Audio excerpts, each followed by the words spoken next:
Welcome. We're going to take a little bit different approach today. You know, we don't have a coach and we don't have an AAU guys. Instead, we're going to try to provide families and players with the necessary information for today. You know, we are currently going through an unprecedented period here with NCAA, high school, and even grassroots and 7-on-7 football this year. Everything has been put on hold. So I asked my friends and my colleagues, I've got the leadership team from National College Preps to join us today. We have Greg Hood, the executive director of NCP, and we have Christian Lockhart, NCP's director of operations. And I have recently joined the NCP team as the director of college basketball scouting. How you guys doing, man? How your families? How's everybody? We all safe?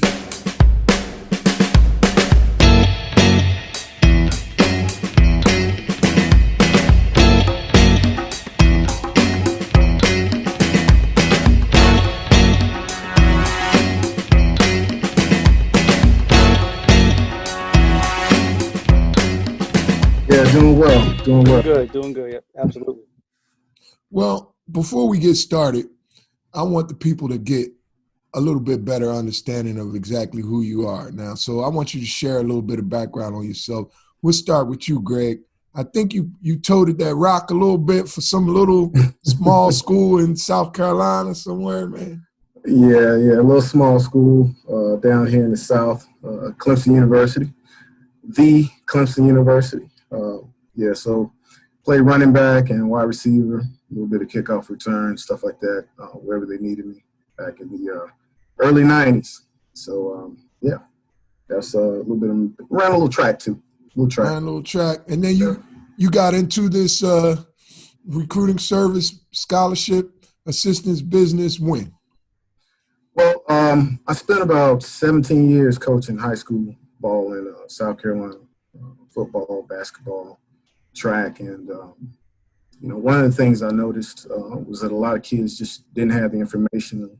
The parents were a little bit misguided, and they just needed, a better avenue to get the name and their information, their film out there. So we decided to put together a program, and I hooked up with Christian. And he was doing a lot with basketball at the time, and I was mostly focused on football.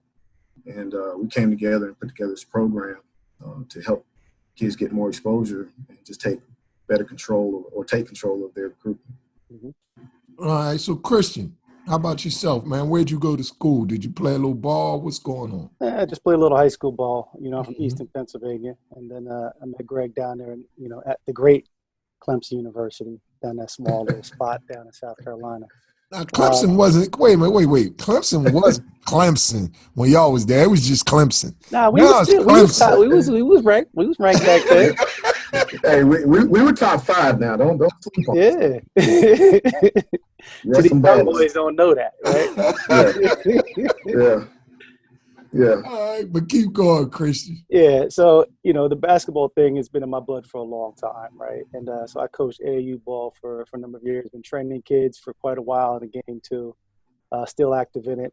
Linked up with a couple of guys that, that play ball down there, basketball now, Sharon Wright, Rayfield Ragnar, Lou Ritchie, those guys. And, started training kids and just developing, gaining the knowledge of being on the court with high-end folks, and spreading that word to these kids. But then, like Greg said, it's all about real information at that point, because that was my goal, is to give them some real feedback, give them unbiased feedback. And, if I don't have any skin in the game, I'm not a brother, I'm not a coach for the kid. If I'm just a regular person that you don't know who knows the game, give them some insight to help them out.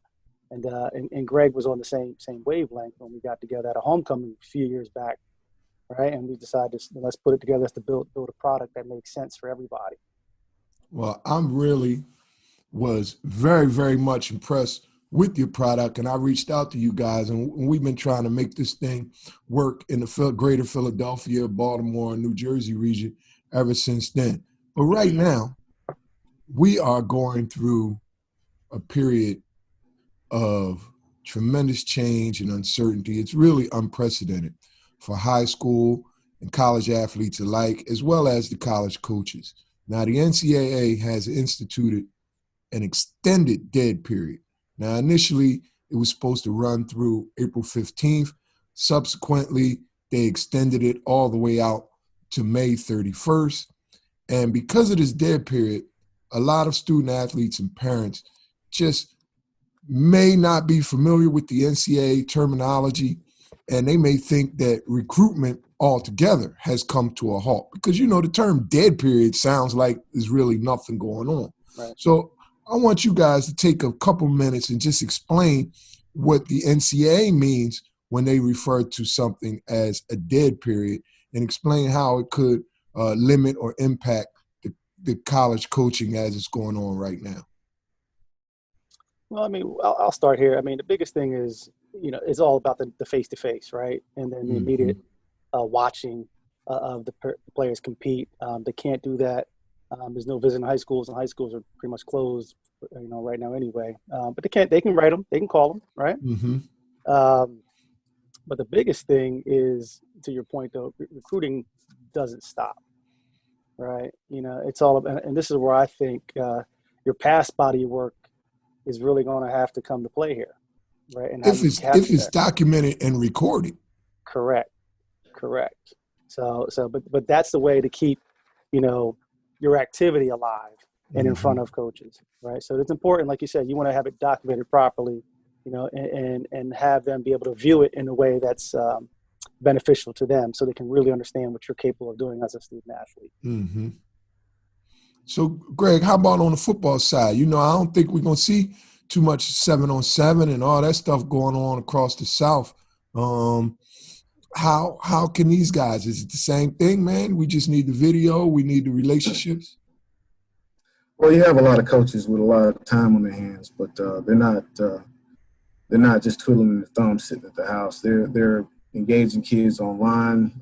Social media has become, you know, it was already important, but now it's really a vehicle a lot of college coaches have to really stay engaged and stay in the hunt with a lot of these kids.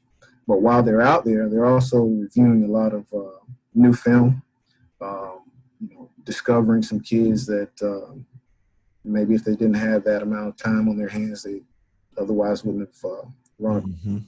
You know, you'd be surprised at how many kids actually receive offers because you know, a coach saw them competing against a kid or either on film with a kid they're already scouting. And so I think it's very important for kids to get their film together, make sure that it's good quality film, and get it out to as many coaches as possible. You know, create a list and go after those people. Be aggressive. You know, they can't make a decision on giving you a scholarship if they don't know you exist. Now, to reinforce your point, I have a young friend of mine. His name is actually Hasir Miller, and he plays at Newman Goretti. It's a nationally ranked program here in Philadelphia basketball, and he had low to mid-major offers. He had Wagner, Ryder, he had Drexel, Hofstra, a couple others, and over the past, I can tell you the exact date. It was March the 24th. I sent 2 complete games. Again, him playing against nationally ranked players. These were high-quality videos. And I sent them to Penn State on March 24th. And Penn State had heard his name, but they hadn't really scouted him. They hadn't seen him. They hadn't really expressed any interest in him. But with those 2 films, you know, we haven't been able to go out at all. Right. Yesterday, they offered him a full basketball scholarship. Nice. Wow. Yesterday. So I just want to reinforce what you guys are saying, because I know these guys are working. You know, I'm talking to them every day. They absolutely want good film. They want references. They're asking people about the kid's character and all of that. They're doing everything they could. They just can't go out to the EYBL and the Under Armour and the Adidas circuits. They can't get out and do that stuff. So given the fact that these college coaches cannot conduct face-to-face meetings or watch the kids play in live settings, what are some of the strategies if I have a kid, or if my neighbor has a kid, or I have a nephew or a grandson, and I think he's pretty good, but he hasn't gotten any traction, and he could be a 12th grader or even a rising 12th grader. That's who the pressure is on right now, the current 12th graders and the rising 12th graders. What can they do to get on the radar screen of the college coaches? And secondly, how can NCP help them accomplish this task? Greg, I'll let you take the first part. I'll take the second part of that. Well, some of the strategies, again, like I said before, you have to, get your information out there. You have to know who you are as a player and be realistic about the types of schools that you're trying to approach. I think a lot of kids just kind of think that it's just going to magically happen. Someone is just going to discover them. But the biggest conversion on people getting scholarships is expressed interest. And so, you have to create a list of schools and then contact those schools and continue to contact those schools and try to build relationships with those coaches. Of course, the earlier you start in the process, the better it's going to be for you. But if you're a rising senior, it's not too late. You have to take this time and use it wisely. You're in the house anyway, so you might as well get out there and get your information in these coaches' inboxes. Contact them on social media. Send your film out, but make sure it's quality film. I can't express that enough or emphasize that enough. Some kids send out really poor film sometimes. Mm-hmm. On the football side, kids will send us film and, we'll review it, and they've got a couple of good plays in there, but, you've got a lot of tackles where this kid might be a linebacker. He's making a tackle, yes, so that's a stat. You made the tackle.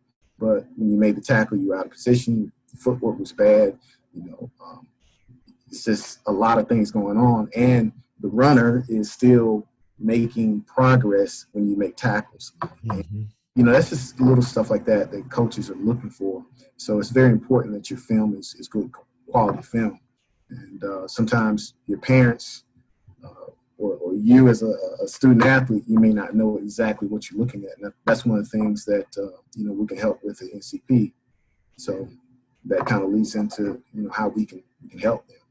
Well, look, before we go to Christian, if I'm attending a school and my coach doesn't have a long track record of producing college kids, what if he just doesn't have a lot of film?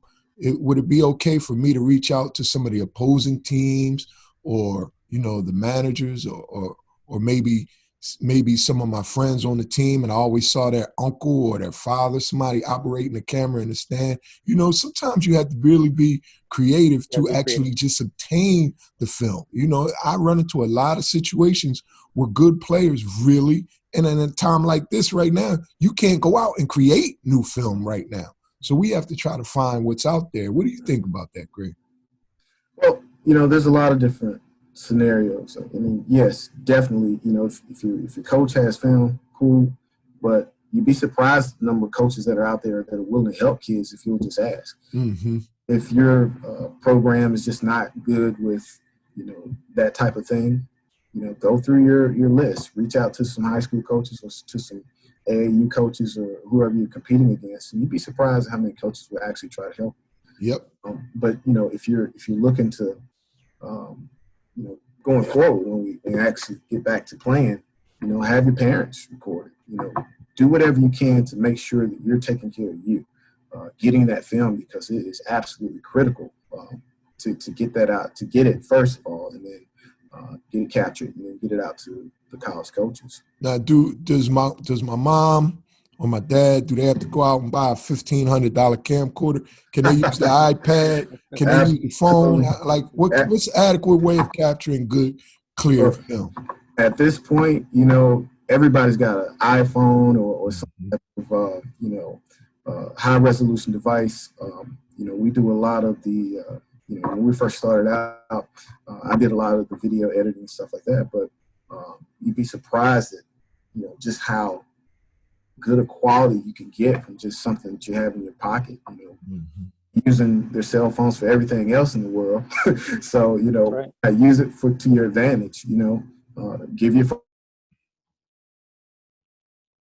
to somebody and have them record you. It doesn't have to be the greatest production. You just need to We don't need 4K, see just 780, no. 1080, something like that is more than adequate, right? The same stuff that you would put up on Instagram or something like that. Hey, same thing. Just get it to us. Absolutely. All right, now Christian, how does NCP play a key role in this process? Basically, the biggest thing you want to do is be organized through this whole thing too, right? There's a lot of information that's out there that you want to get out there, and that's where we come into play. We provide you an organized platform, and one of the things we tell you is we want you to control your recruitment. This allows you to do that, right? So wait a minute, slow down and say that part again. You want them to do what? We want you to control your recruitment. Now, what do you mean by that? What we mean by that is it all starts to piggyback what you guys were just talking about is, just even being creative and getting film, right? It's one of those things, if you want it, you're going to do that, right? And a lot of kids say they want to play, they want to do this, but they don't want to do the other work it takes to make that happen, right? And so that's where the control begins, especially at a time like this right now when you have to get creative, right? So if you really want it, you'll get creative and you're going to be in control from minute one, right? And, no one else can get you recruited, right? I can't get you recruited.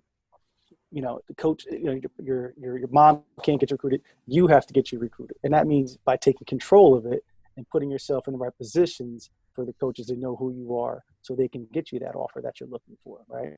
And so I think it's critical to have that control where, when you sign up with NCP, we're going to make you think a little bit too, right? And help guide you along the process.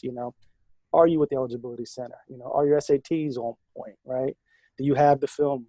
And then when it goes to the film, we evaluate your game film. And what's nice about what we do, it's not just a one-person view, right? We take a collaborative effort across the network of looking at the kid's film, so it's not subjective. I may see something, you may see something, Andre may see something, Ray may see something, but it's a way to have a collective understanding and give you a good, unbiased third-party evaluation that's going to give you some great feedback for yourself, right? And what we do, that allows us to open up more doors for you, right? Because, let's be honest, most kids only know the schools that they see on TV, right? But there's a whole host of schools out there that, when you understand where you are as a player, your doors open up more than you could ever have imagined. And that's where NCP comes in. And I think that what you said is really important if you think about it like this. The analogy that I like to use sometimes with people is, I may have a house that I purchased and I renovated it. And, I may think that the house is worth $180,000, right? I put it on the market, and I get 10 offers, and the offers range from, $75,000 to $95,000.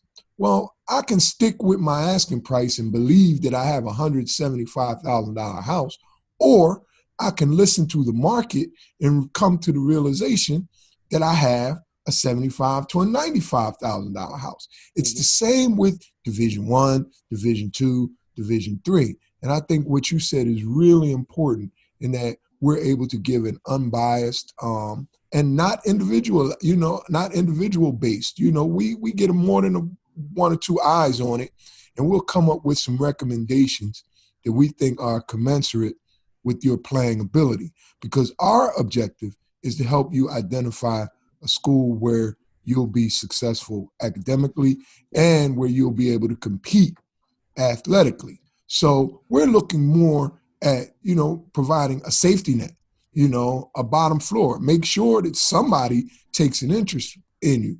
The kid is almost probably 99 times out of 100, he's wanting to find out what's the highest level he can get. So between all of us working together as a tandem, I think it can work out. Absolutely. Absolutely. I love the analogy. I'm taking that from you too. We're still in that. It's people really don't understand that there's X number of scholarships that are out there. There are X number of athletes that want them and parents that are pushing for them. And the coaches have to make decisions. And they make decisions that are based on their own rational self-interest. Can this kid help me win my league and achieve my goals and get my contract renewed? So it really is a market, and That's right. And if you don't understand that, and I don't expect 17, 18-year-olds to understand that, they just think they're good enough. And Coach Cal or, Coach K is going to come around the corner. Or in the case of Greg's game, Coach Miles or Coach Saban, they're going to come around the corner. And that's just not the case. But we can find some people that are looking for the skill sets and the academic profile that you bring to the table. You hit it on the head too, Dale, just to reiterate, these kids understand, they're a piece in a machine that operates before they get there, while they're there, and after they're there, right? So, a lot of kids want to compare themselves to other kids. Honestly, I don't know if that matters, right? Because the coach needs to make sure you fit. You're the piece in his machine that's missing. They already have your piece already there. And in so many cases, kids are they like to collect offers. I got 15 offers. I got 27 offers. I got 40 offers. But you only need one. You can only take one. And that's the guy that's going to actually sign that paper and forward it over to the bursar's office to pay those bills. That's the one that you're worried about. Mm-hmm. Now, sticking with the market analogy, we all know that markets change. And we're undergoing right now a tremendous change it's knocking on the door. I think that sometime next month, the NCAA is going to initiate the elimination of the year in residency. So kids that transfer will be able to play right away without sitting out, going from 4-year school to 4-year school. Now, since then, I had a coach from a high major program in Texas tell me last night, I was talking to him, he said, man, I'm going to be honest, my boss told me we're not looking at any high school players right now. We want grown men. We want guys that have played either in JUCO or transferred from another school because they'll be able to play right away. Actually had a CIAA, this is Division II coach, tell me the exact same thing. Man, we done with high school kids. Yeah, we have 2 slots left, but we want transfers in those slots. We don't want high school kids.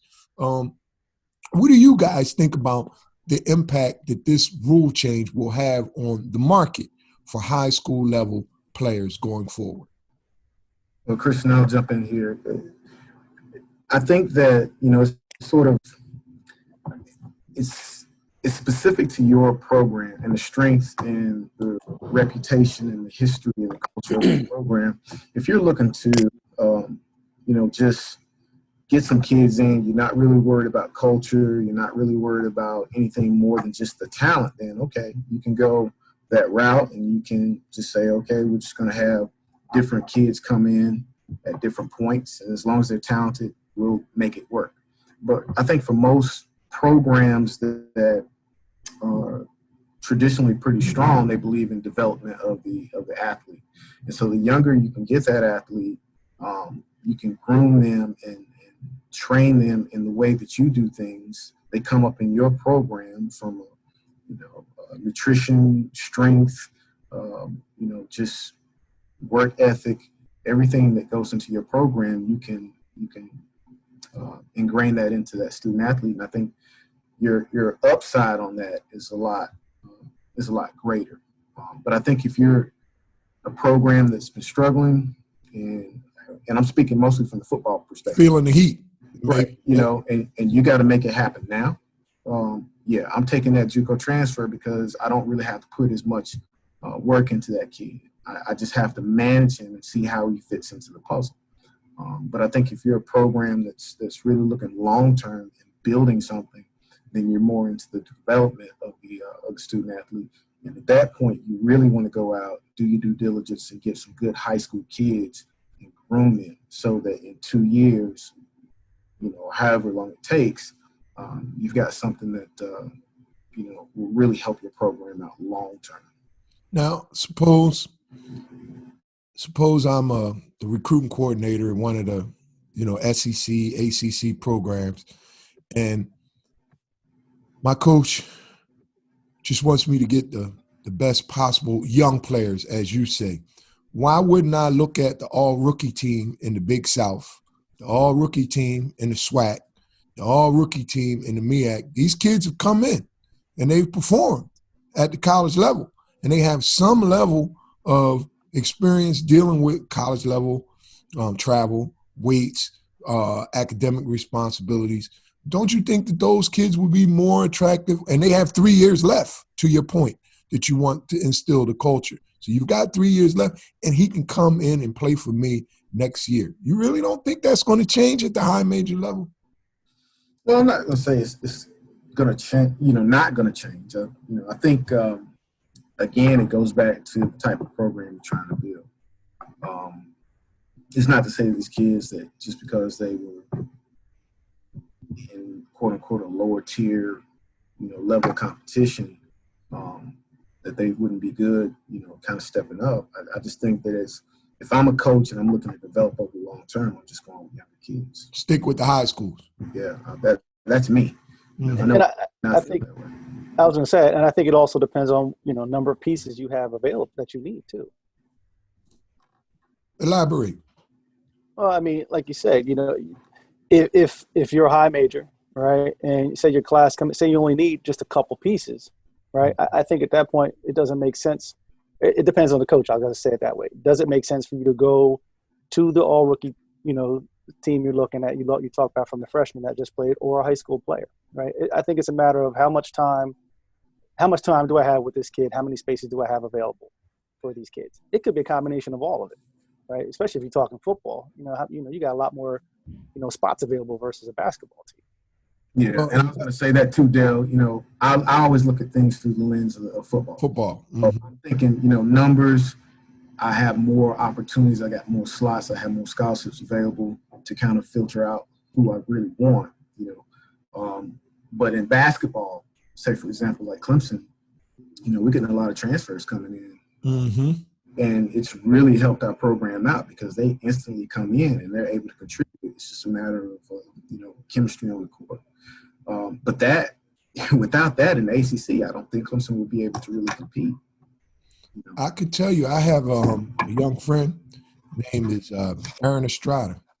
He was all rookie in the MAC, MAAC, St. Peter's, Ryder, Marist, Iona, schools like that. He's going to Oregon, man.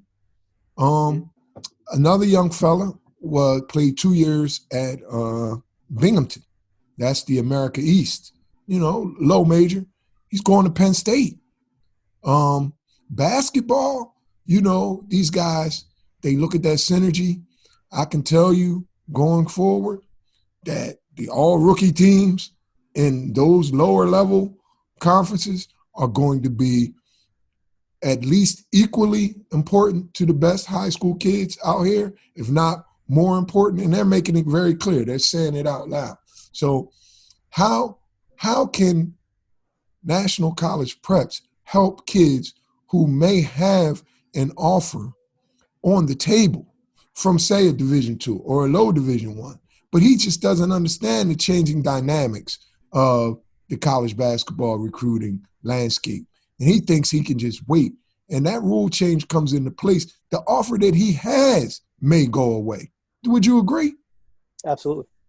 It'll go away. I mean, I listen, this is the value of getting that feedback back to the kid. Mm-hmm. Right? And so it's not just the feedback, right? It's the relationship that happens between, the kid, family, and national college preps, right? Because it's important that they understand, when we look at a kid, we're not looking at it just from a regional sense. We're looking at it from a national sense and from years of watching players and evaluating talent. So it's important that, up front, they understand, listen, this is where you're resting, right? This is how our company sees you as a player, right? And your possibilities, so going into it, you want to make sure you have a good conversation that makes sense on both sides, right? Because now at the end of the day, if you look at a kid who's got one offer, right, and he's thinking he wants to hold out, it's a conversation that has to be had, right? Now, at the end of the day, that's risky. That's a risky endeavor right there. Absolutely. So at the end of the day, they have the final choice in what they want to do, Mm-hmm. but we can provide you that grounding feedback and that guidance that makes sense from all the years of doing this. Greg? Just to reiterate what Christian said, I just don't think that it's something that you can take a risk on. If you've only got one scholarship sitting out there, I don't care how small it is. At the end of the day, for us, it's about getting kids into college and having those bills paid so they don't come out of college with a bunch of debt saddled. And if you can use sports and athletics to facilitate and pay for that, then so be it. No matter what the level of competition is, because if your end goal is to go to the NBA or NFL, if you have talent, they're gonna find you. Yes. So it just takes away the importance of, I need to play at this level. I need to play in the ACC or the SEC or the Big Ten. None of that matters if your goal is to try to go pro. Okay, what matters is that you get a good quality education, you have a good college experience, you're in a place that's safe and around people who really care about you and want you on their team.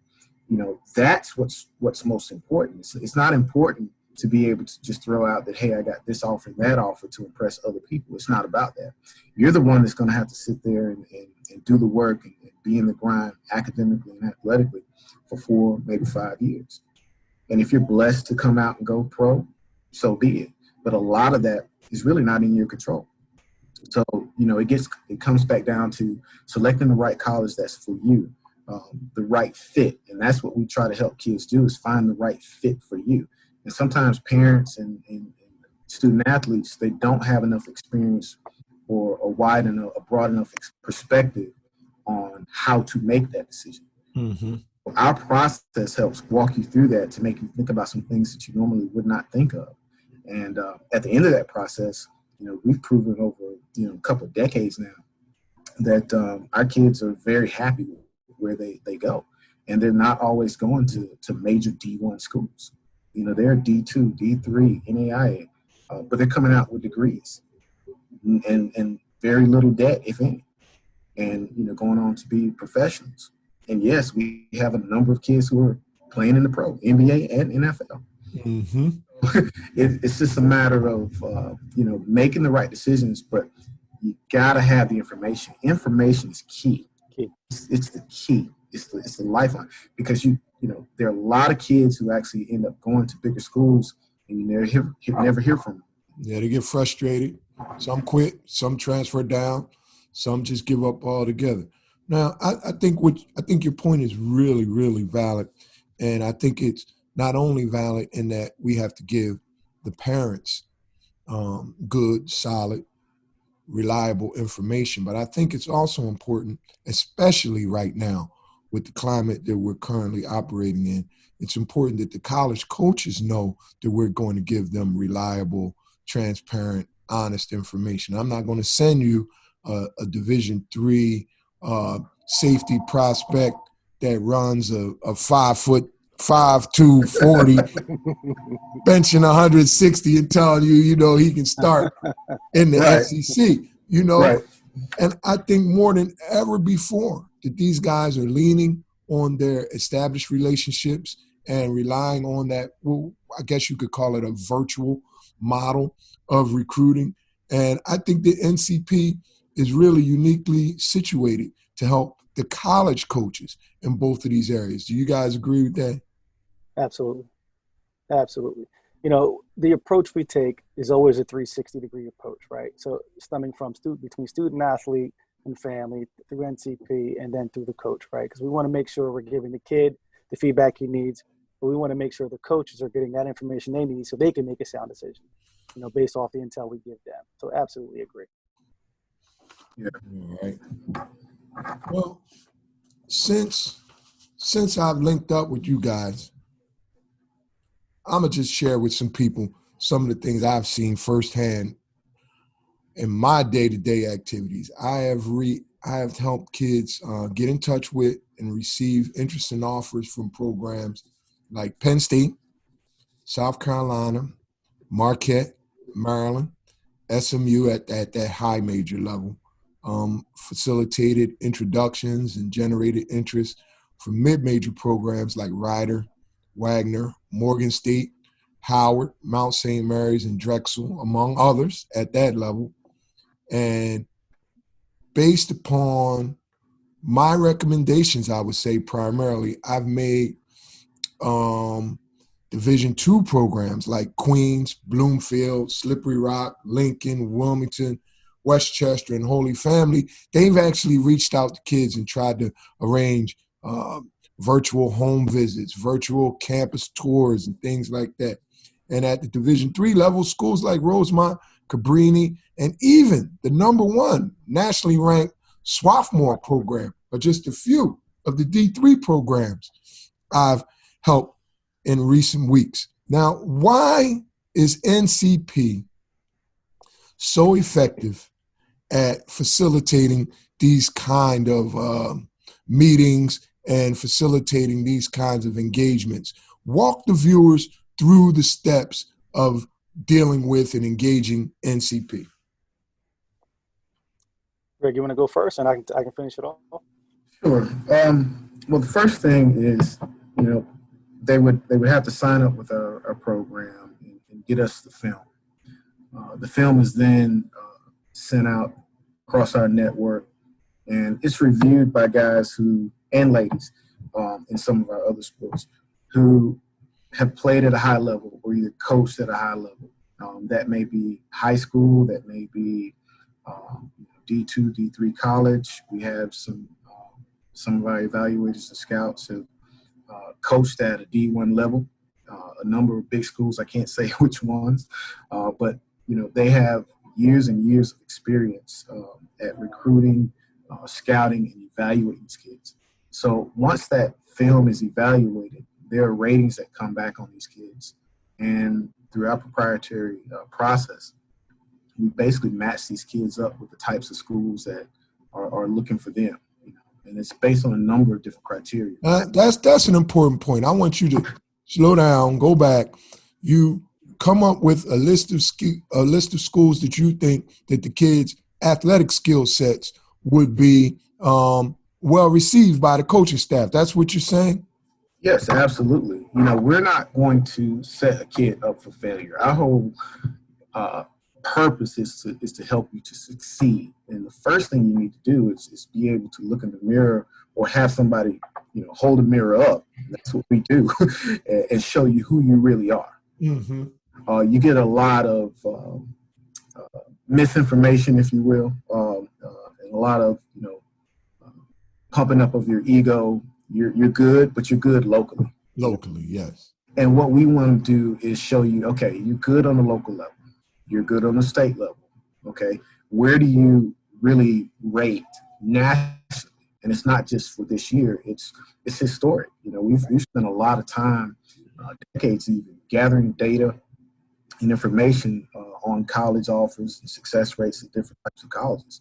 And so that's the type of feedback you're going to get is okay, this is where you rate. You may be a D1, but you may be a lower tier D1 if you based on the sport, okay? And we want to allow you to build your list of schools based on real data, and then it saves you time, money, energy, and effort, because now you can concentrate on the schools who are looking for you instead of chasing after schools that, either they don't have an interest in you, or you're not at that level, or your skill set just simply does not fit their current system. How hard is that conversation when you have a kid that has, his uncle or the guys in his neighborhood, they are part of his team, right? And telling him, man, you should play at Texas, you should play at Bama, you should play at Auburn, and you look at the video and you like, yo, man, you more like High Point, Yeah. I mean, how hard is that conversation, Greg? It initially was very hard because we're here to help kids, and the last thing you want to do is ruin their confidence. That's not our purpose, okay? Our purpose is to help you be successful. And honestly, the truth is the truth. Now, you can ignore it, and you can go down the road that you're currently on and end up nowhere. Or you can take our advice. You can use the advice to either get better or improve your process or narrow down the number of schools that you're looking at. But you have to have a foundation. You have to have something to go off of. And so many people are out there just kind of, again, just doing stuff, and it's not really effective. But everybody needs a plan. And so when we give you that information, you may not like it. Mm-hmm. And we're not going to sugarcoat it for you. We're going to tell you, look, this is where you're really at a deficit. This is where your strengths are. This is what you need to focus on. These are the schools you need to look at right now. Now, if you take that information and you do something with it, then and you improve. But you would have to be like maybe a 10th grader. I mean, if I'm a current senior, it's not too much I'm gonna do in a month or two, right? To really significantly alter the level at which I'm going to be recruited. But if I'm a sophomore and, I really hit the weight room for 12 months, 18 months, and I really go out and get a sprint coach or get that 40 time down, then I can really significantly impact it. Would that be accurate? Absolutely. The earlier you start in this process and the earlier you get the proper guidance, and that's what we are. We're a resource. Mm-hmm. We've already been there, done that, so we can tell you from our perspective, but it's not just a few of us. We have a team of people who are actively engaged and always staying, abreast of what's going on and on the pulse of what's happening with these coaches. We're talking with these coaches directly, and they're telling us exactly what they're looking for. Our job is to basically take that information, take the information coming in from the kid, match the two of those things together, and then distill it into something that the kid can use to improve. Mm-hmm. And that's our whole process. And, that conversation, again, when, Christian and I were kind of laughing the other day. We had, a couple of kids that, we were doing evaluations on.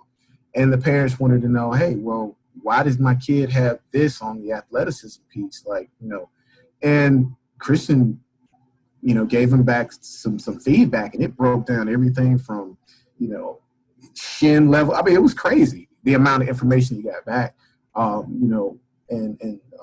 and so that's the type of thing that if you take that information and you take it back to your trainer or your coach or you and your parents work out in the backyard, doing whatever you're doing to get better, you can use that information to improve.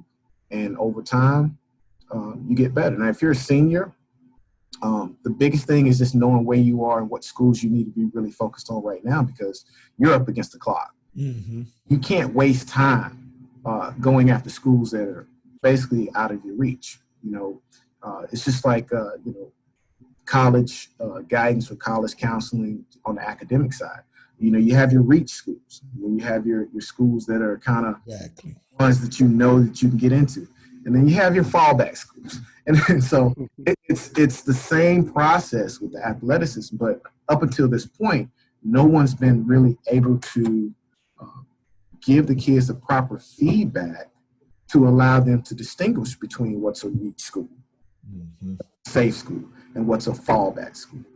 And so a lot of this program, we spent a lot of time trying to develop what is it that we would want for our kids, right? As parents, because we're looking at it through a lot of different, lenses. We're looking at what we did or what we experienced coming through college. We're looking at what's been happening with the changes in college, and we've put all that together into one package that leads you step by step through the whole process. Good stuff. Christian?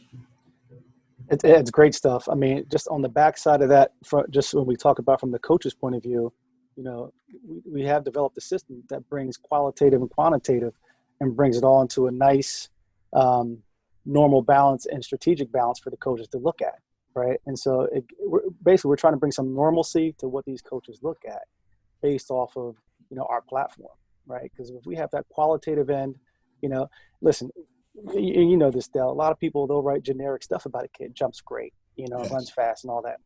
Great. Good to know, but let's get into some details. Let's get into some nitpicking stuff. Like, as you mentioned something very early on in the conversation, what's the kid's character like? Mm-hmm. Because we're looking at all kinds of different things when we look at these kids, because that are important to these schools. So we want to make sure we capture it, we from a mean standpoint to have those numbers, but to also bring that a good summary about this kid, right? And so that's one of the advantages you have with working with us too. You touched on the sophomore year versus the junior year versus the senior year. Year in and year out, countless kids are seniors. That's when they want to reach out to you. And that's what makes it's difficult. We never tell them you can't. That's one thing that's not in our vocabulary. But we let them know it's difficult right now. Where we're at. So let's make sure we make good use of our time. But like you said, when we give that evaluation, we're looking at a maximum number at that time. Right. So if you're projecting to be a low mid-major, then that's what it's going to be based off of, where you're at right now and where we see you moving forward. Now, each year you're going to want to get a new evaluation, right? Because you want to make sure you at least stayed where you were, but ultimately you want to try to get better. But at least you understand, listen, my game of approach, my attack, my approach, I have some way of really staying in control of this recruitment. Now, Greg, I think football, with regard to the quantitative aspect of a prospect, I really haven't had a lot of experience in football, but I had a few kids. And here's the difference. I would reach out to my basketball friends. I could give them my take, maybe write a paragraph on the kid. And I could even get guys to get on a jet, fuel it up, and come out and see a kid based just on how I feel, what I see, what I say. I tried that with the football guys, and the first thing they asked me was like, well, what's his 40 time? How tall is he? You got a bench press? Was it independently verified? I mean, I got a whole bunch of questions that I really wasn't ready for. And these were my friends. So they said, look, man, I'm going to tell you something. My boss is not going to let me come out to see him unless I have those basic raw parameters, because I think in football, more or less, they use some of that data to just exclude guys. Am I accurate, Greg? Right. Yeah, absolutely. You're filtering.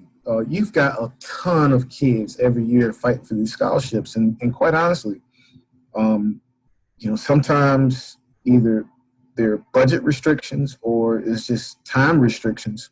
You just don't have time to get on jets. It costs money to gas that jet up and fly somewhere. So you're trying to hit,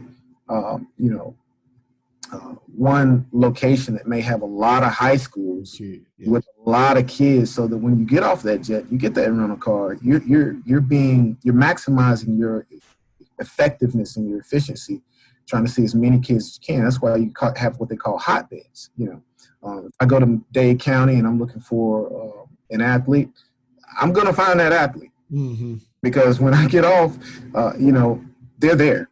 Okay, it's not a question, but here in South Carolina, it's a lot more, wide open space, rural. You've got some gyms, you've got kids that are D1 talent, but you have to drive to go see these. And so that makes what we do all the more important, because if we can get the film to the coach, they don't have to do that. That sorting process. Sorting process. We have to make it easier for these coaches to make these decisions. But going back to what you said a little earlier, or what Christian said, they have to trust our evaluations. That's really the key. This whole thing is really about relationships, who you know, and your confidence in their ability to evaluate these kids correctly. And when you look at, some of the schools, these big time schools, and you look at their history of going out and just recruiting kids based on a star rating that might have been put on a kid by, one of these, recruiting services, you find out that their history of their history of being successful with that is not very good, because it's a lot of copycat.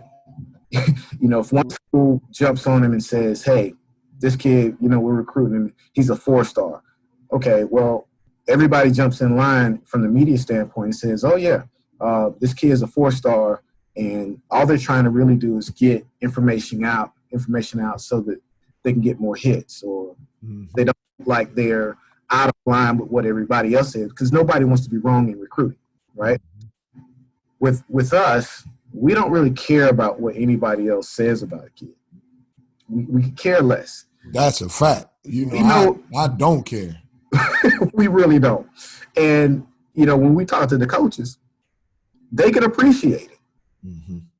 They know, because we're looking at it through their eyes. And if it were our job, 6 figures or more that, was on the line, and us feeding our family, and we had to put an evaluation on this kid, would we put that same evaluation on it? That's the type of importance and weight we put on our evaluations. And so when we do that, the trust is built up over a number of years. Like, man, these kids that you evaluated, you were the first to find these 2 defensive ends sitting in Anderson, South Carolina, and now one of them's at Alabama doing well, and the other one is at Ole Miss, doing well. In South Carolina, we've got a couple, so they can see that our evaluations have been spot on all the way through the process. And so that just helps them save time, save money, and, they get better evaluations sitting in their living room or in their office, and they don't have to chase around the country or just put all their confidence in some other media services that are just copycatting kids. Well, look, I think this has been really, really informative, and I know my parents, they're going to say, man, I didn't know. I appreciate that. I thank you for putting this content out. I thank both of you guys for taking this time so we could let people know that NCP, we are in and about the greater Philadelphia region. And for you footballers, and mostly I would say South Jersey is like a hotbed. Rutgers is cleaning up here right now. That Camden, South Jersey area is big time for football. Philly, we kind of skinny in Philly, Greg. We play hoops, man. But, in South Jersey, we got some footballers, man. So we got to get these connections going. They can reach out to NCP at 1-800-424-6753. Now, my extension is 702. What is your extension, Greg? 703. But we prefer everybody to just go ahead and call the 800 number, because you may get anyone okay. So yeah, we just get to us. That's the big. Again, 800-424-6753. We have some very interesting webinars, some other educational things we're going to be doing that are internet-based. Christian is setting all of this stuff up. Please reach out to us if you're interested and you would like to take part. And we look forward to hearing from all the parents out there. I don't care if you think your kid has to play junior college, NAIA, Division III, Division II, Division I, UCLA, Michigan, it doesn't matter. I think we can really help you understand this process and navigate your child's future. Absolutely. Gentlemen, thank you. I appreciate you. Thank you. Have a good day. All right.